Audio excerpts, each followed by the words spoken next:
আজকের খুতবাটা মূলত যে সকল কাজ করলে, যে আমলগুলো করলে মৃত ব্যক্তির শাস্তি হয়, ইসালে আযাব হয়, তার জন্য কবরে কষ্টের কারণ হয়, জাহান্নামে শাস্তির কারণ হয়, সেগুলো সম্পর্কে। আসুন, 1 নম্বর, কোনো ব্যক্তি মৃত্যুবরণ করার পর তার ওয়ারিশ, তার উত্তরাধিকারী অথবা তার নিকটাত্মীয়দের মধ্যে কেউ যদি এই কাজটা করে তাহলে মৃত ব্যক্তির শাস্তি হবে। তা হলো উচ্চ স্বরে কান্নাকাটি করা, উচ্চ স্বরে শোক প্রকাশ করা, উচ্চ স্বরে কান্নাকাটি করে চিল্লাচিল্লি করা। এই উচ্চ আওয়াজে যদি কান্নাকাটি করে, চিল্লাচিল্লি করে, তাহলে ওই মৃত ব্যক্তির শান্তির পরিবর্তে শাস্তি হয়, তার জন্য আযাব হয়। দলিল আবু দাউদ হাদিস নাম্বার 3129। রাসূলের একজন সাহাবী তিনি বলছেন, উম্মে আতিয়া রাদিয়াল্লাহু তাআলা আনহা তিনি বলেন, আন্না রাসূলুল্লাহ সাল্লাল্লাহু আলাইহি ওয়াসাল্লাম নাহানা আনিন নিয়াহা। রাসূল সাল্লাল্লাহু আলাইহি সাল্লাম আমাদের সব সাহাবীদেরকে নিষেধ করেছেন, বিশেষ করে নারীদেরকে কঠোরভাবে নিষেধ করেছেন যে তোমরা তোমাদের আত্মীয় স্বজন মৃত্যুবরণ করার পর উচ্চ স্বরে কান্নাকাটি করবা না, উচ্চ স্বরে শোক প্রকাশ করবা না। তাহলে উচ্চ স্বরে কান্নাকাটি করা এটা হারাম। রাসূল সাল্লাল্লাহু আলাইহি সাল্লাম তার সাহাবীদেরকে নিষেধ করেছেন। তো যেই নিষেধ সাহাবীদের জন্য প্রযোজ্য, ওই নিষেধ আমাদের জন্য প্রযোজ্য। আমরাও আমাদের আত্মীয় স্বজনকে মৃত্যুবরণ করলে তার জন্য উচ্চস্বরে কান্নাকাটি করতে পারবো না। আমরা জানি আমাদের সমাজের মহিলাদের এই অভ্যাসটা বেশি। তারা তাদের বাবা, তাদের সন্তান যদি কেউ মারা যায়, নিজেদেরকে অনিয়ন্ত্রিত কন্ট্রোল করতে না পারার কারণে তারা উচ্চস্বরে কান্নাকাটি করে। যেহেতু এটা আমাদের একটা সামাজিক ব্যাধি, প্রত্যেক পুরুষের উচিত তার পরিবারের কন্যা, স্ত্রী, মা, বোন তাদেরকে ওসিয়ত করে বলে যাওয়া এই কাজ যেন না করে।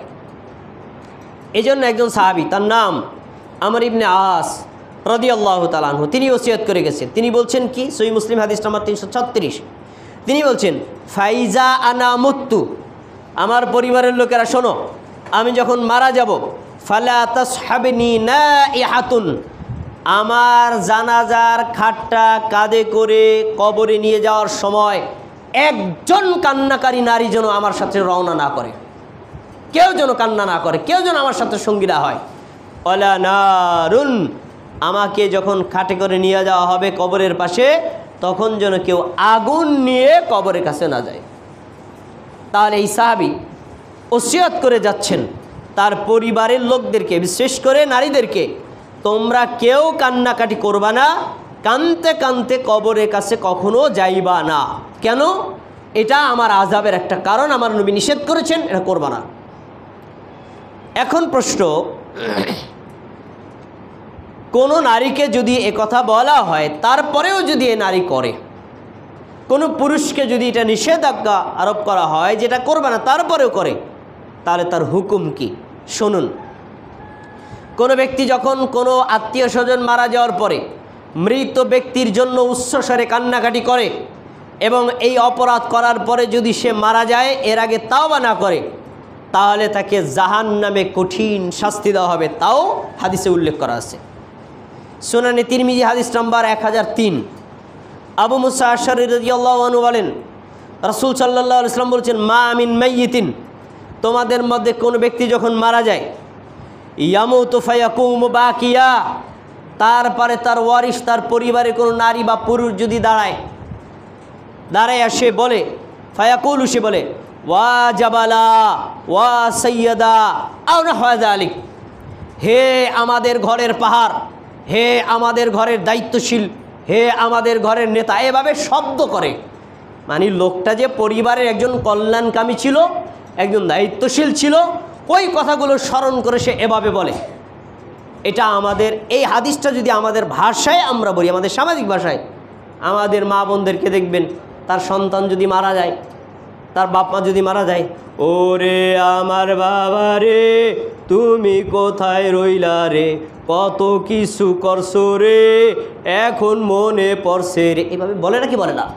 মানে এটা আমি হাস্যরসাত্মকের জন্য বললাম না, মানে এই যে শোক প্রকাশ করে ছন্দে ছন্দে যে বাক্যগুলো বলা হচ্ছে আর উচ্চস্বরে কান্না হচ্ছে, এই শব্দগুলোই আল্লাহ রাসূল তার হাদিসের ভাষায় বলছেন যে তার যে বড় অবদান পরিবারে, এ কথাগুলো স্মরণ করে উচ্চ বাক্যে তার ওয়ারিষ্ঠ যদি বলে, হায় আমাদের পরিবারের দায়িত্বশীল, হায় আমাদের পরিবারের পাহাড়, হায় আমার পরিবারের কর্তা, এই লোকটা তো চলে গেল, এভাবে শব্দ করে যখন কান্নাকাটি করে, তিনি বলছেন ইল্লা ওয়াক্কিলা বিহি মালাকান ইয়ালহাজানিহি হাকাযা কুনতি, তখনই আল্লাহ তাআলা দুইজন ফেরেশতাকে দায়িত্ব দেন। এই আব্দুর রহমান মারা গেছে, আব্দুর রহমান মেয়েরা, তার বউরা, তার কন্যারা এরকম উচ্চস্বরে তার নাম ধরে ধরে কান্না করতেছে, যতবার কানবে, ফেরেশতা তোদের দুজনকে দায়িত্ব দিলাম, যতবার কানবে ততবারই এই মৃত ব্যক্তির শরীরে আঘাত করবে আর জিজ্ঞেস করবি তোর পরিবারে তোর ব্যাপারে এরকম বলছে, তুই কি আসলে এরকম ছিলি? হাদিস বলছি, হাদিস, কোনো মানুষের গল্প নয়, কোনো কিচ্ছা কাহিনী নয়, সরাসরি হাদিস, আসমানি আল্লাহর নবীর বলা হাদিস, এতে বিন্দুমাত্র কোনো সন্দেহ নাই। এ হাদিসে স্পষ্ট পাওয়া যায় কোনো ওয়ারিস যদি মৃত ব্যক্তির জন্য উচ্চস্বরে কান্দে, যতবার কানবে ততবারই ফেরেশতারা তাকে শাস্তি দিবে। তাহলে বোঝা যাচ্ছে মৃত ব্যক্তির ওয়ারিসটা যদি মাইয়েতের জন্য কাঁদে, তাহলে মৃত ব্যক্তির কি সওয়াব হয় না শাস্তি হয়? আপনারা মুগ্ধ বলেন, সবাই বলেন কি হয়? তাহলে আপনারা উচ্চস্বরে কাঁদবেন? আপনার বোন, আপনার কন্যা, আপনার মা, আপনার স্ত্রী, তাদেরকে ওসিয়ত করে যাবেন যে কখনোই উচ্চস্বরে কান্নাকাটি করা যাবে না। প্রশ্ন, ভাই কান্না তো কেউ হাউসে করে না, নিজের মন থেকে আসে, কথা সত্য, এতে কোনো সন্দেহ নেই। এজন্য আল্লাহ নবী সাল্লাল্লাহু আলাইহি ওয়াসাল্লাম কান্দাকে দুই ভাগে ভাগ করেছেন। চোখ দিয়ে পানি পড়বে, অন্তরে কষ্ট হবে, আপনার চেহারা দেখবে বোঝা যাবে যে আপনি শোকাহত মানুষ, এইভাবে কান্না করা ইসলামী শরীয়তে কোনো ধরনের নিষেধাজ্ঞা নাই, কিন্তু যখনই আপনি মুখ দিয়ে কোনো শব্দ করবেন তখনই হারাম। দেখেন হাদিস, রাসূল সাল্লাল্লাহু আলাইহি ওয়াসাল্লামের হাদিসটি বর্ণিত আছে সহিহ বুখারী হাদিস নাম্বার 1304। আবু ইবনে মাসউদ রাদিয়াল্লাহু আনহু বলেন, নবী সাল্লাল্লাহু আলাইহি ওয়াসাল্লাম বলছেন, আলা তাসমাউন, আমার সাহাবীরা তোমরা কি শোনো নাই? ইন্নাল্লাহা লা ইউআযযিবু বিদামি'ল আইনি ওয়ালা বিহুসনিল কলবি। রাসূল সাল্লাল্লাহু আলাইহি ওয়াসাল্লামের একজন ছেলে ছিল, প্রায় মানে কোল থেকে হাঁটা চলা বা বসার মতো বয়স হয়েছে, তার নাম ইব্রাহিম। এই ইব্রাহিম রাদিয়াল্লাহু আনহু তিনি মারা গেছেন। রাসূল সাল্লাল্লাহু আলাইহি ওয়াসাল্লাম এর সংবাদ শুনে তার বাড়িতে সন্তানটাকে দেখতে আসছেন, কোলে নিয়েছেন, চোখ দিয়ে পানি পড়তেছে। সবাই খেয়াল করে শুনুন। তখনই এক সাহাবী বলছে, আল্লাহ রাসূল আপনার চোখে পানি, অথচ আপনারা বলেছেন কোনো মৃত ব্যক্তির জন্য কান্নাকাটি করা যাবে না, আপনি তো কাঁদতেছেন। তখনই নবী সাল্লাল্লাহু আলাইহি ওয়াসাল্লাম এই হাদিসটা বলেছেন, আমার সাহাবীরা তোমরা কি শোনো নাই? আল্লাহ তাআলা চোখ দিয়ে পানি পড়ার কারণে শাস্তি দিবেন না, অন্তরে কষ্ট পাওয়ার কারণে শাস্তি দিবেন না, চেহারা বিগলিত হয়ে চিন্তিত হওয়ার কারণে শাস্তি দিবেন না, ওয়ালাকিন ইউআযযিবু বিয়াদিহি আশারা। রাসূল সাল্লাল্লাহু আলাইহি ওয়াসাল্লাম তার হাত দ্বারা তার জিহ্বার ঠোঁটের দিকে ইশারা করে বললেন, শাস্তি দেওয়া হবে শুধু এই দুইটা কারণে। কিসের কারণে? ঠোঁটের কারণে। কিসের কারণে? জিহ্বার কারণে। তার মানে যখন তুমি কানবা, ও রে আমার বাবা রে, এই বাবাটা আমার ভবিষ্যৎ ছিল রে, মানে এই যে শব্দ করে কানছে, জিহ্বার কারণে, ঠোঁটের কারণে শাস্তি দেওয়া হবে। আপনার মা, আপনার বোন, আপনি নিজেও যদি চোখ দিয়ে পানি ফেলান, আপনি নিজেও যদি কান্না করেন, কোনো গুনাহ হবে না, কিন্তু মুখ দিয়ে একটা শব্দ উচ্চারণ করলেই তার শাস্তি হবে। তাহলে হাদিসে স্পষ্ট পাওয়া গেল কতটুকু কান্না করা যাবে আর কতটুকু কান্না করা যাবে না। শুনুন, আপনি আপনার মা বোন, আপনার পরিবারের লোকদেরকে ওসিয়াত করে যাবেন এই কাজগুলো করবা না। তারপরে যদি মা বোন করে এবং এই অন্যায় করার পর যদি সে তাওবাবিহীনভাবে মারা যায় তাহলে জাহান্নামে তাকে কিভাবে শাস্তি দেওয়া হবে এটাও রাসূল সাল্লাল্লাহু আলাইহি ওয়াসাল্লাম হাদিসে স্পষ্ট করে বলেছেন। কি তিনি বলেছেন, যে ব্যক্তি এইভাবে রোনা জারি করে কাঁদে, ছন্দ করে কাঁদে, মুখ দিয়ে স্পষ্ট স্বরে কাঁদে, এভাবে যদি সে করে, রাসূলুল্লাহ বলছেন আন্নিয়াহাতু মিন আমরিল জাহিলিয়া, আমার সাহাবীরা জেনে রাখো, মৃত ব্যক্তির জন্য উচ্চস্বরে কান্নাকাটি করা এটা ইসলামী শরীয়তের কোনো নিয়ম না, এটা জাহিলি যুগের নিয়ম।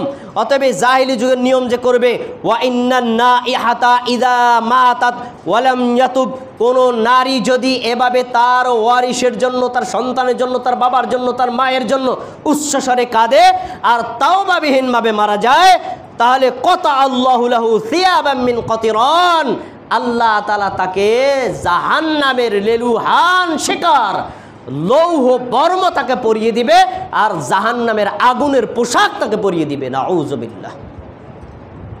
কোথায় বর্ণিত আছে? সুনানে ইবনে মাজাহ হাদিস নাম্বার 1581। তাহলে জেনে রাখেন, আপনার মা, আপনার বোন, আপনার কন্যা, আপনার পরিবারের কেউ আপনার মৃত্যুর পর যদি উচ্চস্বরে কাঁদে, সে যদি এই অপরাধের কারণে তাওবাবিহীনভাবে মারা যায়, আল্লাহ তাআলা তাকে আগুনের পোশাক পরিয়ে জাহান্নামের শাস্তি দিবেন। আমার আলোচনার শিরোনাম কি? মৃত ব্যক্তির শাস্তি হয় কেন? একটা।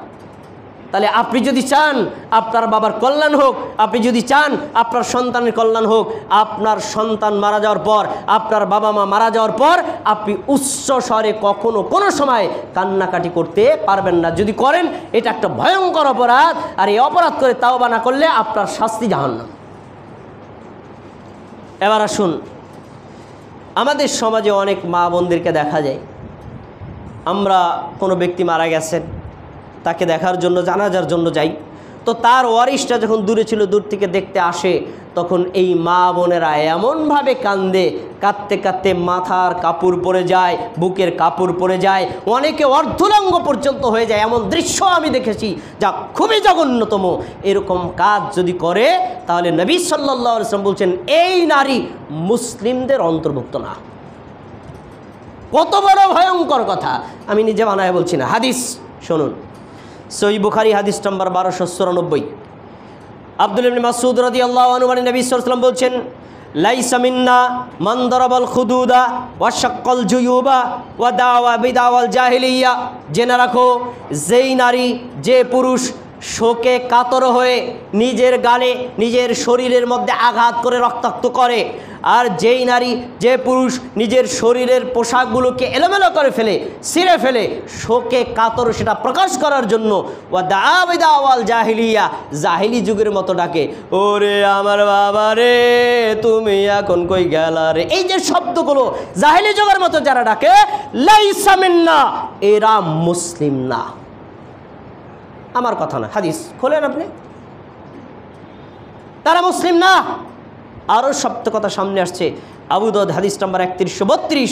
আবু মুসা রাদিয়াল্লাহু আনহু বলেন, লাইসা মিন্না মান হালাকা ওয়া মান সালাকা ওয়া মান খরাকা, ওই ব্যক্তি মুসলিমদের অন্তর্ভুক্ত না যে শোক প্রকাশ করতে গিয়ে টাক করে, সেও মুসলিমদের অন্তর্ভুক্ত না। তাহলে আমরা বুঝতে পারলাম যে মৃত ব্যক্তির জন্য যদি আমরা এই কাজগুলো করি, মৃত ব্যক্তির যেমন শাস্তি হয়, আমাদেরও জাহান্নামের শাস্তির একটা কারণ হয়, এমনকি তা ইসলাম থেকে বেরিয়ে যাওয়ারও কারণ আছে।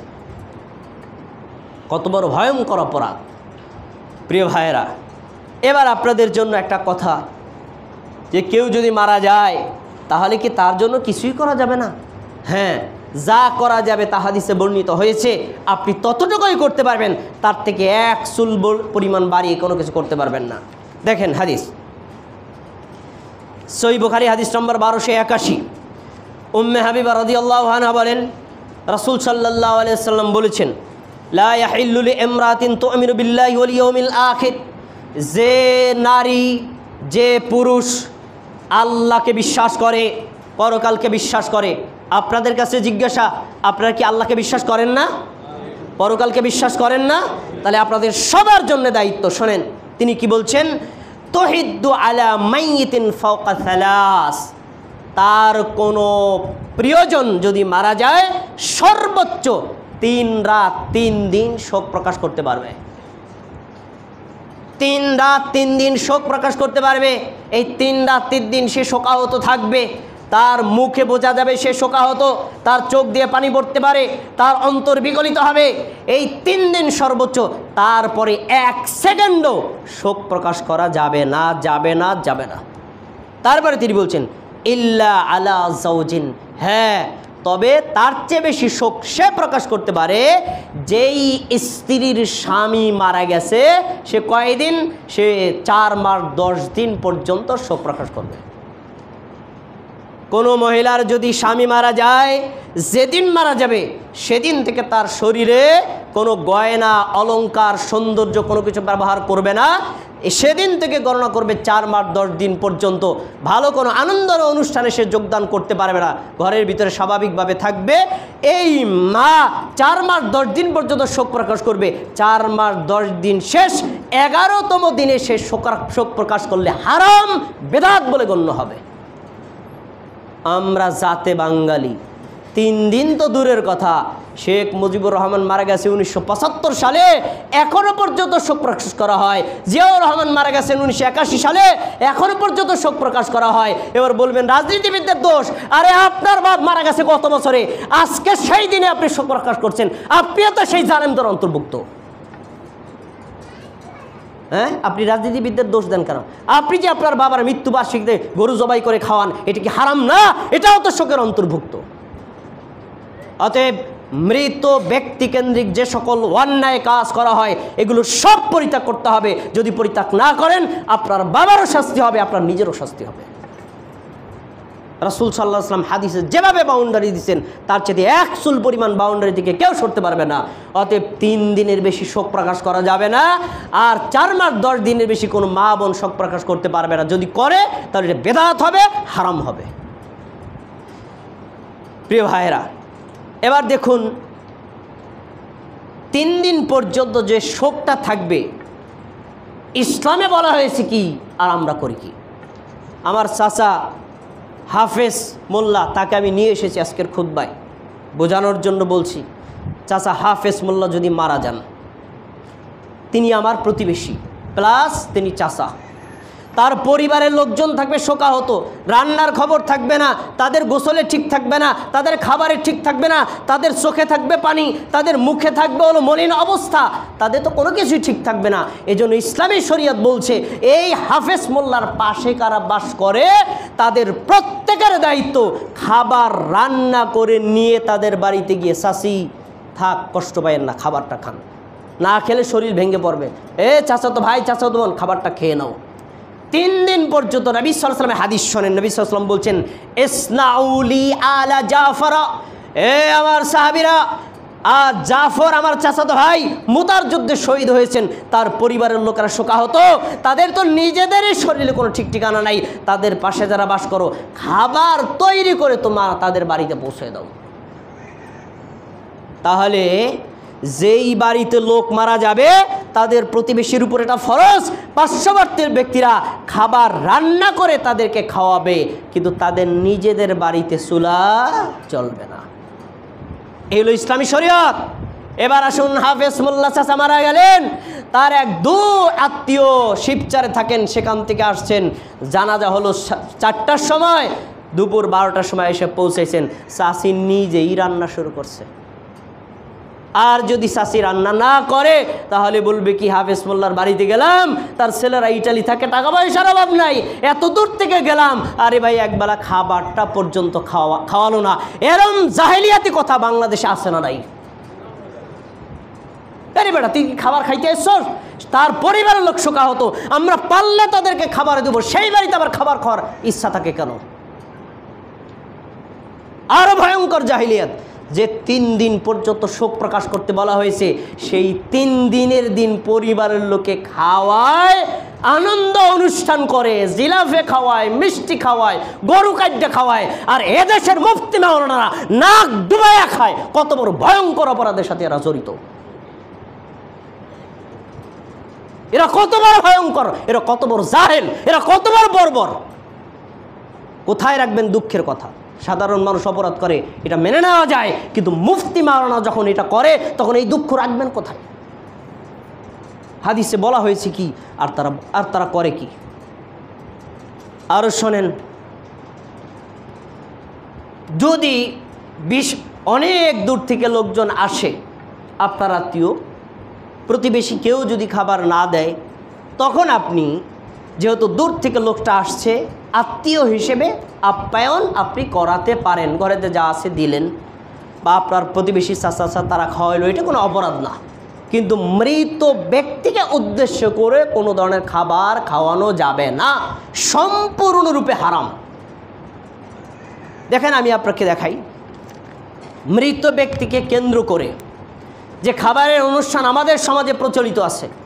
যেদিন মারা গেল 3 দিনের দিন, যেদিন মারা গেল 10তম দিন, যেদিন মারা গেল 40তম দিনে 40, যেদিন মারা গেল প্রত্যেক বছরে ওই ডিসেম্বরের 31 তারিখ যেদিন মারা গেছে সেই দিন, এই যে খাবারের অনুষ্ঠান, এই যে দোয়ার অনুষ্ঠান, এগুলো যে করা হয়, ইসলামের শরীয়তে এর কোনো ভিত্তি নেই। এগুলো সম্পূর্ণরূপে বিদআত এবং হারাম। তো যারা করে তারা দলিল পকেটে নিয়েই করে, সাধারণ মানুষ তো দোষ না। যারা এগুলো নাক ডুবাইয়া খায় তারা দলিল পকেটে নিয়েই খায়। যারা এই যে আফাতগুলো খায় তাদের দলিলগুলো আমি বের করছি, তাদেরকে জিজ্ঞেস করে, ভাই আপনি যে খাবারগুলো খান কোথায় পেলেন এগুলো? হ্যাঁ বলেন দি। যারা দলিল দিছে দলিলগুলো শুনে যান। সূরা নিসা 8 নম্বর আয়াত আল্লাহ কি বলছেন? ওয়াইদা হাদারাল কিসমাতা, মানুষ মারা যাওয়ার পর ওই ব্যক্তির সম্পদ বন্টন করতে হয়। এন বলছে ওয়াইদা হাদারাল কিসমাতা, সম্পদ যখন বন্টন করবা, উলুল কুরবা ওয়াল ইয়াতামা ওয়াল মাসাকিন, তখন তোমাদের কাছে নিকটাত্মীয় কেউ আসলে, এতিম কেউ আসলে, মিসকিন কেউ আসলে, ফারযুকুহুম মিনহু, ওই সম্পদ থেকে তাদেরকে কিছু খাওয়াও।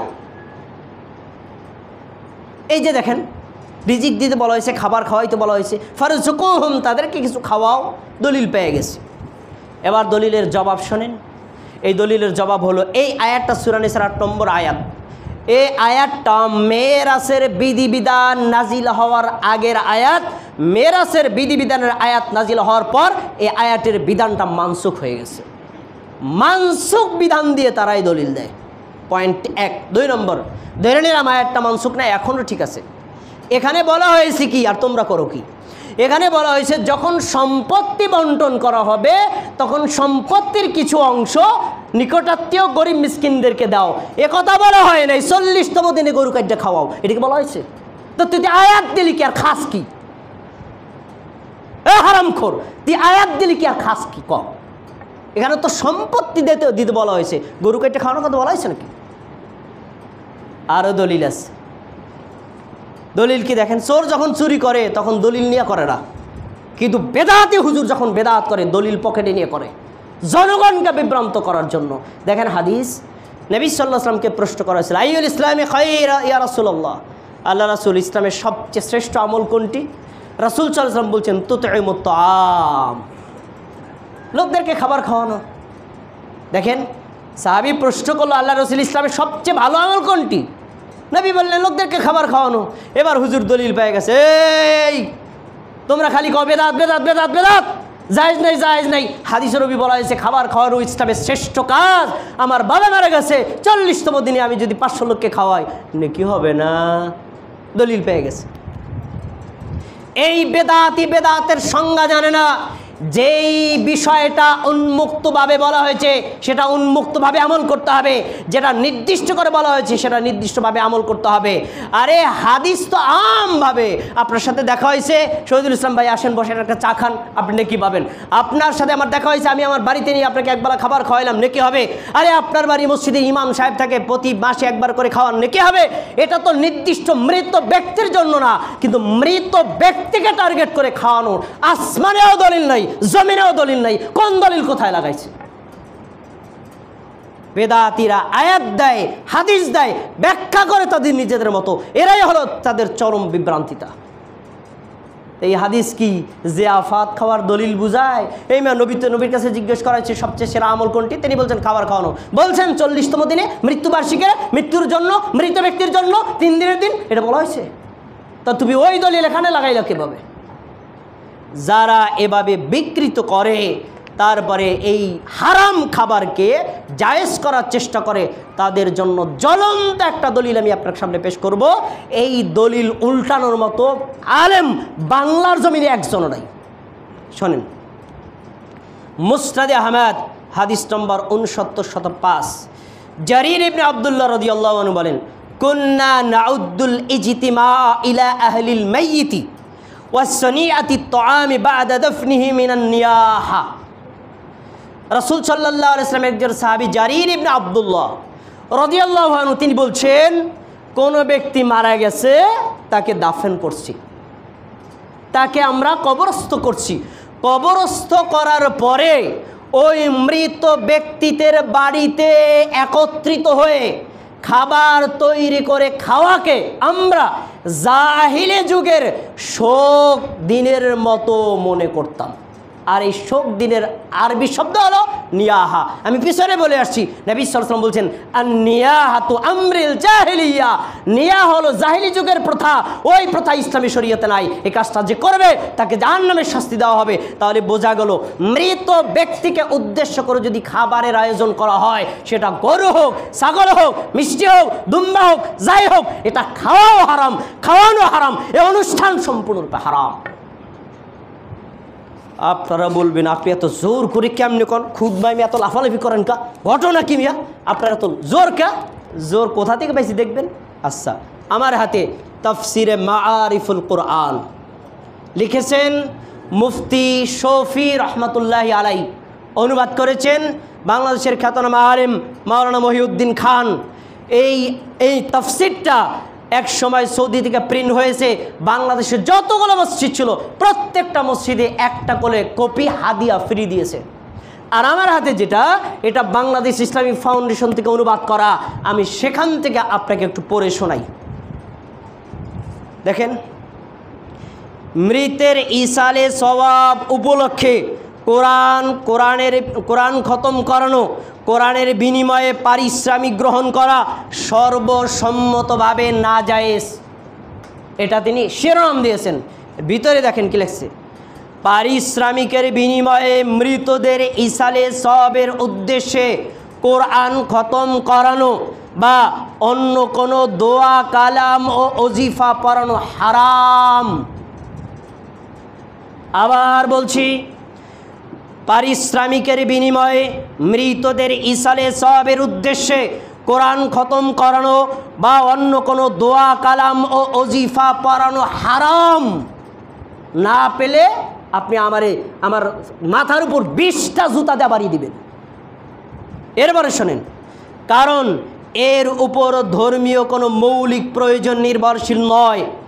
এখন যেহেতু পারিশ্রমিকের বিনিময়ে পড়া হারাম, সুতরাং যে পড়বে এবং যে পড়াবে তারা উভয়ই হবে গুনাহগার।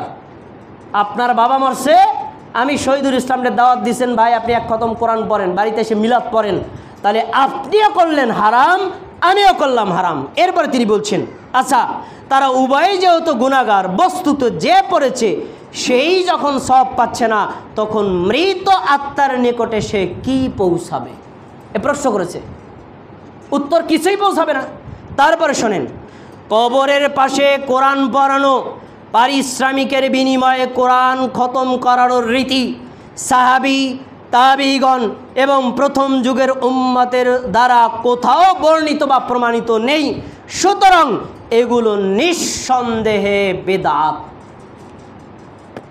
আমি আহলে হাদিস মসজিদে খুতবা দিচ্ছি, আমি আহলে হাদিসের জন্য উল্টাই দিবেন, এই কিতাব আহলে হাদিসের কিতাব না, এইটা হানাফি মাযহাবের বড় আলেমের কিতাব। তাফসির থেকে বললাম, সূরা বাকারার 41 নম্বর আয়াতের তাফসির বলেছেন। তাফসিরের জায়গায় তাফসির আছে, হুজুরের খবর কি বলেন আমাকে বুঝান।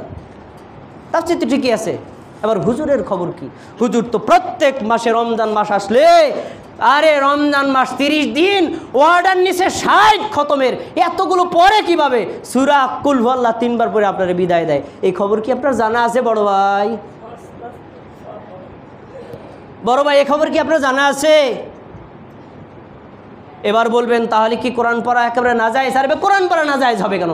আপনি কোরআন পড়বেন, প্রতিটা হরফের 10টা করে নেকি পাবেন। কোরআন তেলাওয়াত শেষ, হাত তুলে আল্লাহর কাছে দোয়া করবেন, আল্লাহ কোরআন তেলাওয়াত করেছি আপনার সন্তুষ্টির জন্য, এই কোরআনকে আমি বিশ্বাস করি। আমার বাবা মারা গেছেন, এই কোরআন যদি নেক আমল করে, এই কোরআন পড়ার কারণে আমার যে নেক আমল হয়েছে, এই নেক আমলের ওসিলায় আপনি আমার বাবাকে ক্ষমা করেন। অবশ্যই আল্লাহ কবুল করলে ক্ষমা হবে। হুজুর বাড়া করলে কি হবে? আমারে বুঝান। খুতবা লম্বা হয়ে যায়, শেষে একটা গুরুত্বপূর্ণ কথা বলে আমার খুতবাটা শেষ করব। আমার দিকে তাকিয়ে কথাটা শোনেন। একটু আগে বলছি না, আর নিয়াহা মিন আমরিল জাহিলিয়া। নিয়াহা মানে কান্নাকাটি করা। জাহিল যুগে মানুষ মারা যাওয়ার পর কান্নাকাটি করার জন্য বাজারে লোক পাওয়া যাইত। ধরেন এই আমাদের দীপু খন্দকার ভাই, মাদারীপুর শহরে বাড়ি, তিনি প্রভাবশালী মানুষ, বড় বংশের মানুষ, তার বাবা মারা গেছেন।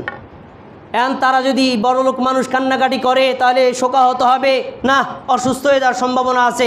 দীপু খন্দকার ভাই চরনাসনা বাজারে গেছে, কান্নাকাটি লোক করা ভাড়া করে নিয়ে আসতে 5 জন নিয়ে আইছে, বাড়িতে এসে নামাই দিছে, লাশের চতুর্পাশে কাঁদতে কাঁদতে বেহুশ। এটা ছিল জাহিলি যুগের লোক।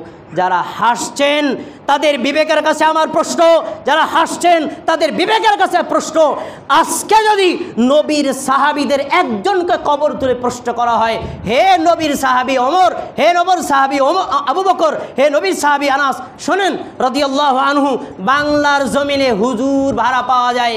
মানুষ মারা যাওয়ার পর তারা কোরআন গোলায় ঝুলিয়ে মৃত ব্যক্তির বাড়িতে আসে, মৃত ব্যক্তির কবরকে সামনে রেখে অথবা মৃত ব্যক্তির লাশকে সামনে রেখে তারপরে কোরআন পড়ে। কোরআন পড়ার পরে মুরগির রান খাওয়াই দেয় আর পেটে 500 করে টাকা দিয়ে যায়। পরে আরে শোন, জাহিলি যুগের ওরা তো ভালো জাহেল, তোরা তার চেয়ে ডাবল জাহেল, তোরা তার চেয়ে ডাবল জাহেল। বুঝতে পেরেছেন? এত বড় ভয়ঙ্কর জাহিলি কাজ আমরা করি। জাহিলি যুগের কথা শুনে হাসেন, আপনি নিজেই তো জাহেল। এ কথাগুলো বলবে কে? আজকে এই মসজিদের খুতবা দাঁড়ায়, খতিবের মেম্বারে দাঁড়ায় বলছি, আমার বাড়ির মসজিদের মেম্বারে দাঁড়ায় যদি এ কথা বলি না, আমার গলায় গামছা দিয়ে যদি না নামাইছে, আমি আল্লাহর কসম করে বললাম। হক কথা বলবে কে? মানবে কে? প্রচার করবে কে? গ্রহণ করবে কে? প্রিয় ভাইয়েরা, এখনও অনুরোধ করে বলছি, বেদাতকে পরিত্যাগ করুন, সর্বতভাবে বেদাতকে পরিত্যাগ করুন। বেদাতের সাথে কোনো আপোষ করা যাবে না। বেদাত একটা ভয়ঙ্কর অপরাধ। বেদাত করলে আপনার ফরজ নফল কোনো আমল কবুল হবে না। এরকম বেদাত চলছে কেন? তার তো একটু কারণ আছে, তাই না? একটু কারণটা বলে দিচ্ছি। 3টা কারণে এই বেদাতগুলো চলে। 1, অর্ধ শিক্ষিত কিছু পেট পূজারি, পকেট পূজারি হুজুররা এটার পক্ষে রায় দেয়। ওই যে খাওয়ার পর 500 টাকা পাবে, এই জন্য প্রতি শুক্রবার নিয়ে মোটামোটা ভালোভাবে খাবার দিবেন, এই খাবারের জন্য পকেটে 500 টাকা পাওয়ার জন্য বেদাতকে জায়েজ বলে। 2 নম্বর, এটা কেন চলে? বাপ দাদার রেফারেন্স দিয়ে। আমার বাবা এখানে উপস্থিত, বাবা এখনো সাক্ষী। আমার নানি মারা গেল, আমার মামা আমার নানির জন্য আমার মামা জিয়াফতের আয়োজন করবে 3 দিনের দিন। আমি বললাম এটা করা যাবে না। আমার বাবা আমার পরিবারের লোক বলছে আলেমও জানে এটা করা যাবে না, কিন্তু তিনি করবেই। আমি সেদিন বাধা দিয়ে পারি নাই। 3 দিনের দিন ঠিকই তারা জিলাপি খাওয়া খাইছে। কেন খাইলো মামা? কয়ে শোন মামা, কিন্তু সমাজে চলে, বাপ দাদাদের করে আসছে, এটা কেমনে সারি? বাপ দাদার পূজারির কারণে বেদাতগুলো টিকে আছে, এটা হলো জঘন্যতম একটা কারণ। এবার আসুন 3 নম্বর, সেটা হলো লৌকিকতা। বহু মানুষকে আমি বুঝাইছি, ভাই এটা জায়েজ নাই, হারাম, বেদাত করলে কোনো কাজ হবে না। ভাই আপনার সব কথা বুঝছি, আমার ছেলে থেকে আমেরিকা, আমার অমুকে মারা গেছে, যদি একটা গরু কেটে না খাওয়াই তাহলে আমাদের এলাকার লোকজন কবে, এ বেটা তোরা টাকা পয়সা কি হয়েছে নাকি? বেটারা মাড়ি দিয়ে গেল, হাতের মাড়িটা বন্ধু ছুটেই তালি না। এ কথা কি সত্য না মিথ্যা? মানুষকে দেখানোর জন্য করা হয়, এতে বিন্দুমাত্র কোনো নেকি হবে না, বরং গুনাহ হবেই হবে, এতে কোনো সন্দেহ নাই। প্রিয় ভাইয়েরা, আপনাদের কাছে একটা অনুরোধ রেখে যাই, আমরা আমাদের পরিবারের দায়িত্বশীল, অন্য পরে দায়িত্বশীল না। আমরা আমার পরিবারকে বলে যাব শক্ত হাতে এগুলো যদি না করে, আর কেউ যদি করে তাদেরকে ভদ্রভাবে বুঝাবো, মানলে পারো না মানলে নাই, কিন্তু ওই ধরনের বেদাতি অনুষ্ঠানে যাওয়া যাবে না, কখনোই যাওয়া যাবে না। স্পেশাল 2 শ্রেণীর মানুষ, 1 সমাজের যারা দায়িত্বশীল, নেতা, মাতবার, মেম্বার, চেয়ারম্যান, হুজুর, আলেম, মুফতি, মাওলানা, শিক্ষক, তাদেরকে সর্বতভাবে এগুলো পরিত্যাগ করতে হবে, কারণ তাদের কর্ম দলিল। আমি শহীদুল ইসলাম ভাই যদি বলি এইটা কাজ করা বেদাত, এটা কাজ করা বেদাত, আমার ওস্তাদ যাইয়া নাক ডুবাইয়া খাইতে আছে, তো জনগণ কবে এ বেটা তুই কার্তন পড়ছস কমুকের কাছে, দেখ তোর ওস্তাদ নাক ডুবাইয়া খায়, যদি হারামে হইতো হুজুর খায় কেমনে? বুঝতে পেরেছেন? হুজুরদের কর্মটাও দলিল। এজন্য হুজুর কখনো বেদাতের সাথে আপোষ করবে না। আরে দুনিয়া থেকে চলে যাবে কিন্তু বেদাত করতে পারবে না, কারণ কেউ যেন বলতে না পারে হুজুরে করতে দেখছি। আলেমরা যদি ত্যাগ করে এই বেদাত অবশ্যই সমাজ থেকে উঠানো যাবে। সবশেষ ভাইয়ের সাথে একটা বিবেকের কথা বলে যাই। আপনারা আমার একটা প্রশ্নের উত্তর দেন তো। আচ্ছা, মিষ্টি খাওয়ানো এটা কি সুখের প্রতীক না দুঃখের প্রতীক? আমি পরীক্ষায় পাশ করছি, আপনাদেরকে মিষ্টি খাওয়ালাম, আমি খুশি না বেজার? আমার একটা ছেলে হয়েছে, আমি আপনাদের মিষ্টি খাওয়ালাম, খুশি না বেজার? আমার আবার বাপ মারছে, মিষ্টি খাওয়াইছে, কি হয়েছে? এখন সবাই খুশি কয় না, দেন থেমে গেছে, থেমে গেছে। আরে ভাই, মিষ্টি খাওয়ানো, খাবারের আয়োজন করা, খাদ্য খাওয়ানো, এগুলো হলো আনন্দের প্রতীক। এই জন্য নবী সাল্লাল্লাহু আলাইহি ওয়াসাল্লাম যেদিন বিয়ে করবে, বিয়ের পরের দিন বউ ভাতের আয়োজন করতে আদেশ করেছে। কেন? আনন্দ বাড়া, তুই বিয়ে করছিস, আমাদেরকে খাওয়া। তাহলে এটা হলো আনন্দের প্রতীক। বড় কষ্টের বিষয়, বাবা মারা যাওয়ার পর সন্তান 40তম দিনে, মৃত্যুবার্ষিকীর দিনে এভাবে গরু কাটা লোকদেরকে খাওয়ায়। এলাকার মহিলারা বিয়ের অনুষ্ঠানের মতো সাজ্জা এসে খাওয়ায়। কত বড় জঘন্য জাহিলিয়াতের যুগে আমরা আছি। এরপরে হুজুর এটারে হারাম কইতে পারে না, ভাই চাকরি যাবো গা, এবার তোর এই হারাম চাকরি করতে কইছি কেডা? এরপরে হুজুর এটা বলতে পারে না এটা হারাম। আপনাদের অনুরোধ করে বলছি, মৃত ব্যক্তির যদি কল্যাণ চান, বেদাতকে সর্বতভাবে ত্যাগ করবেন। বেদাতের সাথে কোনো মানুষের সাথে আপোষ নাই। আরে আমিও আজকে বলছি, আমার যদি বেদাত কাজ ত্যাগ করার কারণে আমার বাবা আমার জুতা দেওয়া পিটায়, আরে জুতার পিটান খাবো, কিন্তু বেদাত করবো না। কারণ বাবা জুতা দেয়া পিটাইলে দুনিয়ার শাস্তি, কবরে আমার বাবা কি করবে, হাসরে আমার বাবা কি করবে? নবী তো বলবে সৌকন সৌকন লিমান গায়্যারাবাদি, যারা ধর্মের মধ্যে পাল্টাইছ গেট আউট, বেরিয়ে যা, তুই আমার উম্মতি না। তখন কি করবেন? মনের কষ্টে রাগ নিয়ে বলছি, আপনাদের রাগ করা উদ্দেশ্যরা আবারও অনুরোধ করে বলছি, মৃত ব্যক্তি কেন্দ্রিক হাদিসে যা বলা হয়েছে, কোরআনে যা বলা হয়েছে, তার চেয়ে 100 পরিমাণ বাড়িয়ে 1 কাজও করবেন না। যা আছে তাই হুজুর করে করুক, সমাজে যাই করুক, সমাজ করে দলিল না, হুজুর করে দলিল না। কোরআন হাদিসের বাইরে আমরা কোনো কিছু করতে রাজি না। এখন থেকে সিদ্ধান্ত নিতে পারবেন ইনশাআল্লাহ? সবাই বলেন ইনশাআল্লাহ। আমরা এই বেদাতি কোনো মিলাদ অনুষ্ঠান, জিয়াফাত, এ ধরনের অনুষ্ঠান খাবো না, যাবো না, সামাজিকভাবে বয়কট করব ইনশাআল্লাহ। টুডে আর টুমোরো এই বেদাত যাবেই যাবে ইনশাআল্লাহ। ইন্নাল হামদুলিল্লাহ নাহমাদুহু